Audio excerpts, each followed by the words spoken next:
किसान भाइयों को बताना चाहूँगा ये ट्रैक्टर DI 50 है 12+12। अभी ये कस्टमर एक समस्या लेके आया, ये कह रहा है कि जब मैं फॉरवर्ड और रिवर्स को पीछे की तरफ करता हूँ तो गियर आवाज़ करता है लगाते वक्त। एक बारी आप इसको रिवर्स में करना।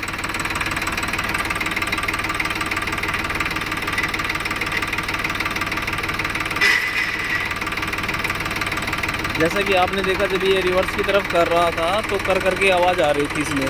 अब इसमें समस्या क्या है कि इसका जो लीवर है ना, लीवर की फ्री प्ले नहीं है।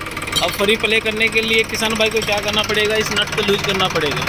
नट को ऐसे लूज करेगा तो इसकी 2 चूड़ी वो लूज कर देगा। जैसे कि अभी आप देख पाओगे ये पीछे की तरफ लगाएगा तो अभी कोई शिफ्टिंग के टाइम पे कोई आवाज़ नहीं आ रही। ट्रैक्टर आराम से पीछे की तरफ जा रहा है और ट्रैक्टर आगे की तरफ आ रहा है।